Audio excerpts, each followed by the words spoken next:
Hello,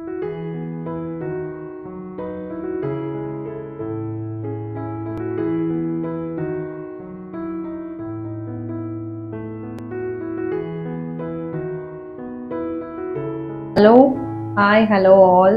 வந்து பன்னீர் ready பண்ணலாம் அப்படின்னு சொல்லிட்டு பால் பாக்கெட்லாம் வாங்கி வச்சுருக்கேன். நாளைக்கு ஸ்கூலுக்கு கொடுத்து விடுறதுக்கு இன்னைக்கு ரெடி பண்ணி வச்சிட்டோம்னா நாளைக்கு காலையில் வந்து ரெடி ஆகிடும். நீங்கள் இப்போ தான் நம்ம சேனல் ஃபஸ்ட் டைம் பார்க்குங்க, மறக்காம சேனலை சப்ஸ்கிரைப் பண்ணிக்கோங்க. இந்த வீடியோ பிடிச்சிருந்தா மறக்காம லைக் பண்ணிக்கோங்க. வாங்க வீடியோக்குள்ளே போகலாம். ஆஃப்டர்நூன் லஞ்சுக்கு அப்புறம் குட்டீஸை கூட்டிகிட்டு வர மாதிரி இருக்கும் டெய்லி ஸ்கூல்லேருந்து. ஸோ அன்றைக்கி அந்த மாதிரி தான் வந்து அவங்கள கூட்டிகிட்டு வர போகும்போது எடுத்த வ்ளாக் தான் இது. ஸோ அன்றைக்கி வந்து பக்கத்துலேயே இவங்க ஸ்கூல் பக்கத்துலேயே ஒரு ஜூஸ் ஷாப் வந்து இருக்குது. ஸோ ரொம்ப நாளாக கேட்டுட்டு இருந்தாங்க அங்கே கூட்டிகிட்டு போக சொல்லி. இவங்க அப்பா ஒரு தடவை கூட்டிகிட்டு போயிட்டு வந்திருந்தாங்க. அதனால் அது ஓகே அப்படின்னு சொன்னதால் என்கிட்ட சொன்னாங்க. அதனால் நான் கூட்டிகிட்டு போயிருந்தேன். பொதுவாக நான் வந்து இவங்க 2 பேரையும் கூட்டிகிட்டு தனியாக வெளியே போகிறத ப்ரிஃபர் பண்ண மாட்டேன். ஏன்னா எனக்கு பைக்கில் இங்கே சென்னையில் அவ்வளோ தூரம் போகிறது கொஞ்சம் சேஃபாக தோணலை. ஹஸ்பண்ட் கூடனா 4 பேரும் போகிற மாதிரி இருக்கும். அப்படின்னா நான் மட்டும் தனியாக போய் எதாக இருந்தாலும் வாங்கிட்டு வந்து வீட்டில் ரெடி பண்ணி கொடுக்கறது தான் அதிகமாக வந்து ப்ரிஃபர் பண்ணுவேன். இந்த ஜூஸ் ஷாப் வந்து நான் ஃபஸ்ட்டு கன்ஃபார்ம் பண்ணிக்கிட்டேன். வாட்டர் வந்து நல்ல வாட்டரில் தான் வந்து யூஸ் பண்ணுறாங்களா, ப்யூரிஃபைட் வாட்டர் தான் அப்படின்னு சொல்லி கன்ஃபார்ம் பண்ணிக்கிட்டேன். ஏன்னா நம்ம வெளியில் இந்த கரும்பு ஜூஸு அந்த மாதிரி வந்து அப்படியே அந்த ஐஸ் பீஸில் போட்டு கொடுக்குறாங்க இல்லையா. ஸோ அந்த மாதிரி நம்ம குடிக்கும் போது தான் நமக்கு இந்த டைஃபாய்டெலாம் வந்து வருது. ஸோ அதனால் ரொம்பவே நான் வந்து கேர்ஃபுல்லாக இருப்பேன். வெளியில் வந்து இந்த சூடு பண்ணாமல் அப்படியே கொதிக்க வைக்காமல் நம்ம அப்படியே வந்து எடுத்துக்கிறது எல்லாத்தையுமே வந்து பார்த்திங்கன்னா ரொம்பவே கேர்ஃபுல்லாக பார்த்து அது நல்ல வாட்டரான்னு பார்த்துட்டு நம்ம எடுத்துக்கிறது ரொம்ப நல்லது. ஸோ அதை நான் வந்து கன்ஃபார்ம் பண்ணிவிட்டு தான் வந்து நான் அதுக்கப்புறம் ஜூஸ் சொல்லியிருந்தேன். இந்த ஒரு பெரிய கிளாஸ் ஜூஸ் வந்து ஐ திங்க் 50 40 இந்த ரேஞ்சுக்குள்ளே தான் இருந்துச்சு இந்த ஒரு பெரிய கிளாஸ் ஜூஸு. ஸோ அதையுமே வாங்கி குடிக்க வச்சுட்டு அப்படியே வந்து கூட்டிகிட்டு வந்துட்டேன். ஸோ நீங்களுமே வெளியே போகும்போது கண்டிப்பாக வந்து வாட்ரு பற்றி நல்லா கன்ஃபார்ம் பண்ணிவிட்டு எந்த ஒரு ஜூஸாக இருந்தாலும் குடிங்க. இந்த கரும்பு ஜூஸ்லாம் வந்து நீங்கள் ஐஸ் போடாமே நீங்கள் வந்து வாங்கி குடிங்க, அது ரொம்ப நல்லது. அண்ட் வீட்டுக்கு வந்ததும் பார்த்திங்கன்னா நான் வரும்போதே வந்து ஆவினில் பால் வாங்கிட்டு வந்துட்டேன். இது வரைக்கும் வந்து நான் பன்னீர் கடையில் வாங்கி செஞ்சது வந்து ஒரு 1 டைம் இல்லை 2 டைமாக தான் இருக்கும் எனக்கு தெரிஞ்சு. மற்றபடி எல்லா டைமுமே நான் வந்து பன்னீர் வீட்டிலே தான் வந்து ரெடி பண்ணுவேன். நம்ம பன்னீர் செய்ய போகிறோன்னா கண்டிப்பாக வந்து ஃபுல் ஃபேட் மில்காக வந்து பார்த்து வாங்கிக்கணும். அப்போ தான் வந்து நமக்கு பன்னீர் வந்து ரொம்ப நல்ல குவாலிட்டியாக இருக்கும், அதே மாதிரி நிறையாவும் கிடைக்கும். அதனால நான் வந்து இந்த ஆரஞ்ச் ஃபுல் ஃபேட் மில்க் இருக்குல்ல, இது தான் வந்து வாங்கி ரெடி பண்ணுவேன் எப்போ ரெடி பண்ணாலும். ஸோ எப்பயுமே 2 தான் வாங்கி ரெடி பண்ணுவேன். அதுவே கொஞ்சம் தாராளமாகவே இருக்கும் 1 டைம் செய்கிறதுக்கு. பட் இந்த டைம் வந்து ஒரு 3 பேக்கெட்டாகவே வாங்கிட்டேன் ரெடி பண்ணுறதுக்கு. ஸோ இப்போ இது எல்லாமே வந்து கட் பண்ணி நம்ம ஃபஸ்ட்டு ஒரு பாத்திரத்தில், க்ளீனான ஒரு பாத்திரத்தில், எந்த பாத்திரத்தில் வந்து நம்ம ரெடி பண்ண போகிறோமோ அந்த பாத்திரத்தில் வந்து ஊற்றிக்கிட்டேன். சம்டைம்ஸ் நம்ம நினைக்கிறது கூட தப்பாக இருக்கும் அப்படின்றதுக்கு இந்த ஒரு விஷயம் வந்து எக்ஸாம்பிளாக இருக்கும் அப்படின்னு நான் நினைக்கிறேன். நேற்று வந்து குட்டீஸை ஸ்கூலில் பிக்கப் பண்ணுறதுக்காக போயிட்டுருக்கும்போது ஒரு பைக் வந்து என் பக்கத்துலேயே வந்துட்டு இருந்தது. எப்பயுமே நான் வந்து பைக்கில் போகும்போது பக்கத்தில் ஏதாவது ஒரு பைக் ரொம்ப க்ளோஸாக வந்துச்சுன்னா ரொம்பவே அலர்ட் ஆகிடுவேன், பயப்படுவேன். இந்த மாதிரி விஷயத்துக்கு, இந்த பேய் பிசாசு இந்த மாதிரி விஷயத்துக்கெலாம் பயப்பட மாட்டேன். நடுரோத்திரி 1 மணிக்கு ரோட்டில் விட்டால் கூட தனியாக போயிட்டு வந்துடுவேன், அது ஒன்றும் பயம் கிடையாது. பட் வந்து இந்த மாதிரியும் டக்குன்னு பக்கத்தில் வரும்போது கொஞ்சம் நமக்கு ஒரு சேஃப்டி தோணணும் இல்லையா. அதனால் வந்துட்டு என்னடா இவங்க ரொம்ப பக்கத்துலேயே வராங்களே, அந்த ரோடு வர கொஞ்சம் காலியாக இருக்கும். ஸோ நான் என்ன பண்ணேன், அவர் முன்னாடி போட்டோம் அப்படின்னு சொல்லிட்டு அவரை விட்டுட்டு நான் பின்னாடி ஸ்லோவாக வரேன். சரி, ஓகே, அந்த கதைக்கு அப்படியே ஒரு பாஸ் கொடுத்துட்டு நம்ம வந்து பன்னீருக்கு வருவோம். பன்னீர் வந்து நான் அடுப்பில் அப்படியே வச்சுட்டேன், 3 பால் பேக்கெட்டும் ஊற்றி. அதில் வந்துட்டு பார்த்திங்கன்னா நீங்கள் வந்து லெமன் கேள்விப்பட்டிருப்பீங்க, அதுக்கப்புறம் வினிகர் ஊற்றி வந்து இந்த பாலை தெரிய வைப்பீங்க. பட் நான் வந்து திக்கான கேர்டு ஊற்றி தான் வந்து இன்றைக்கி ரெடி பண்ண போகிறேன். எப்பயுமே நான் வந்து இந்த மெத்தட் யூஸ் பண்ணி தான் ரெடி பண்ணுவேன். இது பண்ணுறதால வந்து பார்த்திங்கன்னா உங்களுக்கு அந்த பன்னீரோட குவான்டிட்டி வந்து கொஞ்சம் எக்ஸ்ட்ரா கிடைக்கிற மாதிரி இருக்கும். அண்ட் பன்னீரும் சூப்பர் சாஃப்டாக நல்லாவே இருக்கும். கண்டிப்பாக ட்ரை பண்ணி பாருங்கள். பால் வந்து ரொம்ப அப்படியே கொதிச்சு வரணும் அப்படின்லாம் இல்லை, லைட்டாக சூடாகும் போதே நீங்கள் கொஞ்சம் கொஞ்சமாக வீட்டில் வச்சுருக்கிற கெட்டியான தயிர், ரொம்ப தண்ணியாக இருக்க தேவையில்ல, கெட்டி தயிர் வந்து கொஞ்சம் கொஞ்சமாக ஒரு ஸ்பூனாக ஊற்றி மிக்ஸ் பண்ணி கொடுத்துட்டே இருந்தீங்கன்னா இந்த மாதிரி வந்து பால் தனியாக தெரிஞ்சு வந்ததும் தண்ணி தனியாக அந்த மாதிரி ஒரு ஸ்டேஜ் வரும். இப்போ நான் காமிக்கிறேன் இல்லைங்களா, அந்த மாதிரி இந்த மாதிரி தண்ணி தனியாக வரும்பொழுது உங்களுக்கு ரெடி ஆகிடுச்சின்னு அர்த்தம். இந்த டைமில் நீங்கள் ஸ்டவ் வந்து ஆஃப் பண்ணிடலாம். ஆஃப் பண்ணிவிட்டு அதுக்கப்புறமா இதை ஒரு மஸ்லின் கிளாத் வச்சு கீழே வந்து ஒரு ஃபில்டர் பண்ணுற மாதிரி ஒரு பாத்திரம் வச்சு நீங்கள் வந்து ஃபில்டர் பண்ணிக்கலாம். அப்படி இல்லைனா இதுக்கே உங்களுக்கு வந்து பன்னீர் ப்ரெஸ் கூட இருக்குது இல்லையா, அதில் ஊற்றுனீங்கன்னா இன்னுமே ஈஸியாக இருக்கும். நம்ம கை வச்சு புழியவோ பேசியவோ அந்த டைம் தேவை கிடையாது. ஸோ இப்போ வந்து நம்ம அதில் வச்சு வந்து நம்ம ஃபில்டர் பண்ணி இதை எடுத்துக்கலாம். இப்போ பேக் டு த ஸ்டோரி. அதுக்கப்புறமும் நான் எவ்வளோ ஸ்லோவாக போனாலும் என்னால் வந்து அவருக்கு பின்னாடி வர முடியல. அந்தளவுக்கு அவர் ஸ்லோவாக போகிறாரு.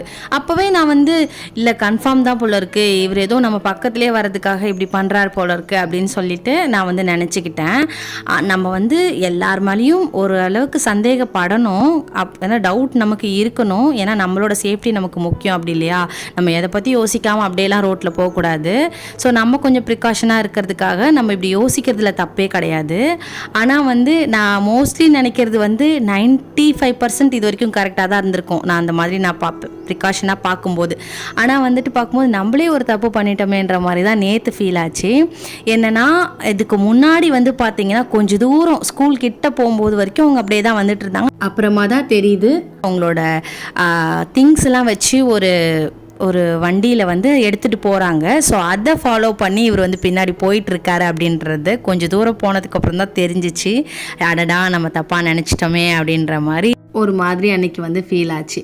தப்போ கரெக்டோ இந்த மாதிரி விஷயத்தில் ஒன் டைம் வந்து சந்தேகப்பட்டுக்கிறது தப்பு கிடையாது. ஏன்னா நாட்டில் நடக்கிற விஷயம்லாம் அந்த மாதிரி இருக்குது. ஸோ அதனால் வந்து ஓரளவுக்கு நம்ம சேஃப்டியாக இருக்கிறத நம்ம வந்து பார்த்துக்கணும். அண்ட் இந்த பன்னீரை வந்து அப்படியே ஊற்றி வச்சுட்டு நல்லா கை வச்சு ப்ரெஸ் பண்ணி நமக்கு எந்த ஷேப்பில் வேணுமோ அந்த ஷேப்புக்கு வந்து நம்ம கொண்டு வந்துடணும். கொஞ்சம் சூடாக தான் இருக்கும். வேணும்னா நம்ம பச்சை தண்ணியில் லைட்டாக வந்து இந்த மூட்டையை நல்லா டிப் பண்ணி எடுத்து நம்ம கை வச்சு ப்ரெஸ் பண்ணி விட்டோம்னா நமக்கு எந்த ஷேப் வேணுமோ அந்த ஷேப் வந்துடும். அது கொஞ்சம் டைம் எடுக்கும். அதுக்கு நீங்கள் வேணால் பன்னீர் ப்ரெஸ் வந்து நீங்கள் வாங்கி யூஸ் பண்ணிங்கன்னா இந்த டைம் வந்து உங்களுக்கு சேவ் ஆகிடும். அதெல்லாம் வேணாம் நாங்கள் இப்படியே பண்ணிக்கிறோம் அப்படின்னாலும் நீங்கள் வந்து ஒரு 5 to 10 minutes வந்து உங்களுக்கு எக்ஸ்ட்ரா எடுக்கும். பட் உங்களுக்கு எந்த ஷேப் வேணுமோ அந்த ஷேப்புக்கு நீங்கள் சுத்தமாக வந்து தண்ணி வந்து ஒரு சொட்டு கூட இல்லாமல் நல்லா புழிஞ்சு எடுத்துகிட்டு இதோ இந்த மாதிரி நான் பண்ணுற மாதிரி நல்லா அழுத்தம் கொடுத்து நல்லா கையை இது பண்ணி வச்சுட்டு நல்லா ஒரு தூக்கி ஒரு வெயிட் மட்டும் வந்து அதில் வச்சு விட்டுடுங்க. ஒரு 2 ஹவர்ஸ்க்கு டிஸ்டர்பே பண்ணாதீங்க. நான் வந்து நைட் ரெடி பண்ணேன் அப்படின்றதால ரெடி பண்ணி நைட் வந்து ஃப்ரிட்ஜில் ஒரு ஏர்டைட் கண்டெய்னரில் வந்து போட்டு வச்சுருவேன். காலையில் எடுத்து அப்படியே வந்து ரெடி பண்ணிவிடுவேன். ஸோ இதில் நான் பண்ண மிஸ்டேக்கையும் உங்ககிட்ட வந்து ஷேர் பண்ணியிருக்கேன். அன்றைக்கி நான் பண்ணது 3 பேக்கெட் இல்லையா? ஸோ அது வந்து நிறையாவே வந்து நமக்கு பன்னீர் கிடச்சிருக்கும். நான் என்ன பண்ணேன்னா வீடியோ எடுக்கிற ஞாபகத்தில் அதை வந்து ஒரு 1/2 hour கூட வைக்காமல் அதை ரெடி பண்ணி வச்சதுக்கப்புறமே பசங்களோட ஏதோ ஃபோன் பேசிட்டோ ஏதோ பண்ணிகிட்டே வந்து நான் என்ன பண்ணிட்டேன், அப்படியே வந்து ஓப்பன் பண்ணி கட் பண்ண ஆரம்பிச்சிட்டேன். செட் ஆகவே விடலை அந்த பன்னீரை. அதனால் வந்து அது கரெக்டான ஷேப்பில் வந்து வரல, கொஞ்சம் உதிரியாக அந்த மாதிரி இந்த மாதிரி வந்து இருந்துச்சு. எனக்கு ஞாபகமே இல்லை. ஏன்னா நான் ஏதோ ஒரு சீரியஸ் டிஸ்கஷனில் இருந்தேனா என்னன்னு எனக்கு தெரியல. ஏன்னா இது ரொம்ப நாளுக்கு முன்னாடி எடுத்த வீடியோ பார்த்தோன்னா இந்த மாதிரி வந்து வந்துடுச்சு. அதுக்கப்புறம் தான் எனக்கு ஞாபகமே வந்தது, நம்ம வந்து பன்னீரை செட் பண்ணவே விடலையே அப்படின்னு. கொஞ்சம் டைம் கொடுக்கணும் நம்ம. அட்லீஸ்ட் ஒரு 2 hours ஆவது அதை விட்டால் தான் அது நல்லா செட் ஆகி வரும். நான் 1/2 hour கூட கொடுக்காம வீடியோ எடுத்து முடிச்சுட்டு போகணுமே அப்படின்ற மாதிரி அந்த மைண்ட் செட்டில் இருந்தேன். ஸோ இந்த மிஸ்டேக் வந்து நீங்கள் பண்ணிடாதீங்க. அதனால தான் வந்து இந்த கிளிப்பிங்கும் வந்து நான் ஆட் பண்ணி காட்டியிருக்கேன். இந்த வீடியோவிலே நான் நெக்ஸ்ட் டைம் ரெடி பண்ணி அதோட அவுட்புட் எவ்வளோ சூப்பராக வந்திருக்கும் அப்படின்றதையும் நான் உங்களுக்கு காமிச்சிருக்கேன். ஸோ நீங்கள் இந்த மிஸ்டேக் மட்டும் பண்ணாமல் பண்ணிங்கன்னா உங்களுக்கு சூப்பராக வந்து கிடைக்கும். இப்போ பார்த்தீங்கன்னா இந்த 3 பேக்கெட்டோட பன்னீர் வந்து நமக்கு எவ்வளோ கிடச்சிருக்கு பாருங்கள், நல்லா கிடச்சிருக்கு. பட் அதை வந்து செட் பண்ண விட்டுருந்தோன்னா இந்த மாதிரி கிராக்ஸும் அதுக்கப்புறம் வந்து ஷேப்பும் எல்லாமே நமக்கு கரெக்டாக வந்திருக்கும். ஸோ அது ஒரு மிஸ்டேக் தான் வந்து நான் பண்ணியிருந்தேன். அண்ட் கட் பண்ணும்போது நீங்களே பாருங்கள் நல்லா உதிரியாக அப்படியே வந்துடும். அதனால் வந்து பன்னீர் வந்து ஒரு கரெக்டான ஷேப்லேயோ சைஸ்லேயோ என்னால் கட் பண்ண முடியல. ஆனால் சாஃப்ட்னஸ்லாம் வந்து நல்லாவே இருந்தது. இவங்க தயிர் சேர்த்து பண்ணியிருக்கிறதால இவங்களுக்கு இப்படி வந்திருக்கோ அப்படின்னு நினைக்க வேணாம், ரொம்பவே சூப்பராக வரும் தயிர் சேர்த்து. ஸோ நெக்ஸ்ட்டு அந்த கிளிப்பிங்கும் வந்து உங்களுக்கு நான் ஆட் பண்ணியிருக்கேன் வரும். பாருங்கள் எந்த அளவுக்கு சாஃப்டாக இருக்குது. பட் ஷேப் தான் வரல, அதே சமயத்தில் கிராக்ஸ் வந்து நிறையா இருந்துச்சு. ஸோ இது மட்டும்தான் வந்து இதில் வந்து நான் பண்ண மிஸ்டேக்கு. நெக்ஸ்ட் வந்து பாருங்கள் நான் காமிக்கிறேன் அதை.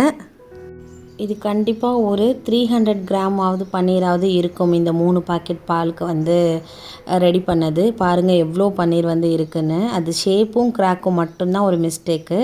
அண்ட் இந்த பன்னீர் வந்து பார்த்திங்கன்னா அதே மெத்தட் ஃபாலோ பண்ணி 2 பாக்கெட் பாலில் நான் பண்ணேன். அதே full fat milk orange Aavin மில்கில் ரெடி பண்ணது தான். நான் கட் பண்ணும்போதே உங்களுக்கு தெரியுது பாருங்கள், அது எவ்வளோ ஸ்மூத்தாக கட் ஆகுது. அண்ட் வந்து நான் ப்ரெஸ் பண்ணும்போது பாருங்கள் சாஃப்டாக வந்து அது அப்படியே வந்து சூப்பர் சாஃப்டாக வந்திருக்கு அப்படின்றது உங்களுக்கு தெரியும் நினைக்கிறேன் வீடியோவில். அந்த அளவுக்கு அவ்வளோ சாட்டிஸ்ஃபையாக இருக்கும் நம்ம கட் பண்ணும்போது. அண்ட் ஷேப்புமே வந்து பார்த்திங்கன்னா ரொம்ப சூப்பராக வந்து கிராக்ஸ் எதுவும் இல்லாமல் நல்லா வந்திருந்தது. இதுவுமே பன்னீர் ப்ரெஸ்ஸில் பண்ணாமல் தனியாக வந்து துணியில் வச்சு பண்ணது தான். இன்னும் பன்னீர் ப்ரெஸ்ஸில் பண்ணோன்னா இன்னுமே நமக்கு சூப்பராக கிடைக்கும். இது ரொம்ப டைம் எடுக்கும் அப்படிலாம் கிடையாது. நீங்கள் பன்னீர் ப்ரெஸ் வச்சுருந்தீங்கன்னா ஜஸ்ட் நீங்கள் பால் தெரிய வச்சுட்டு நீங்கள் வந்து அதில் ஊற்றி வச்சுட்டு அப்படியே வந்து டைட்டாக வந்து வெயிட் எதாவது வச்சு வச்சுட்டிங்கன்னா அது உங்களுக்கு 2 ஹவர்ஸில் சூப்பராக செட் ஆகிடும்.